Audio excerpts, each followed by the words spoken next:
அண்மையில திரு ஸ்டாலின் வெளிநாடு போனார். அந்த வெளிநாடு போகின்ற பொழுது ஸ்டாலின் அவர்கள் பேட்டி கொடுத்தார்.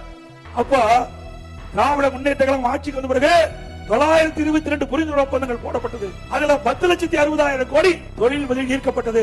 அதுல சுமார் 77% புரிந்துணர்வு ஒப்பந்தங்கள் நிறைவேற்றப்பட்டது சொன்னார். அது மட்டுமல்ல, இப்படி இந்த தொழில் 922 புரிந்துணர்வு ஒப்பந்தங்கள் நிறைவேறுகின்ற பொழுது சுமார் 30 லட்சம் பேருக்கு வேலை கிடைப்பதா சொன்னாங்க. ஸ்டாலின் பேட்டியின் போது 77% புரிந்துணர்வு ஒப்பந்தம் நிறைவேற்றப்பட்டது சொன்னா 25 லட்சம் பேருக்கு வேலை கிடைச்சிருக்கணும். கோபிச்செட்டிப்பாளையத்துல வேலை கிடைச்சிருக்கா? கிடைச்சிருக்கா? அத்தனையும் பச்சை பொய். இங்க இருக்கிற இன்றைக்கு கொரியா நாட்டை சேர்ந்த ஹவாங்சன் நிறுவனம் ஆந்திராவுக்கு போயிடுது. ஏன்னா எல்லாத்துக்கும் கமிஷன் இல்லாம எந்த தொழிலுமே தமிழ்நாட்டுக்கு வராது. அத்தனையும் பொய் பிரச்சாரம். ஊடகத்தின் வாயிலாக, பத்திரிகையின் வாயிலாக வெளிப்படுத்துவதால உண்மையோடைய வேற ஏதும் உண்மை செய்தி கிடையாது. இதே அனைத்து இந்திய அண்ணா திராவிட முன்னேற்ற கழகம் இருக்கும்போது அம்மா தொழில் முதலீட்டு மாநாட்டை நடத்துறாங்க. அம்மாவுடைய அரசு 2010 தொழில் முதலீட்டு மாநாட்டை நடத்துறோம். லட்சக்கணக்கான பேருக்கு வேலை உருவாக்கி தந்தோம். அது அண்ணா திமுக ஆட்சியுடைய சாதனை. ஆனா திமுக ஆட்சியில அத்தனையும் பொய் செய்தி. இதற்கு வெள்ளை அறிக்கை கேட்டா வெள்ளை பேப்பரை காட்டுறார், வெள்ளை அறிக்கை கேட்டா வெள்ளை பேப்பரை காட்டுகிறார். அதுதான் உண்மை.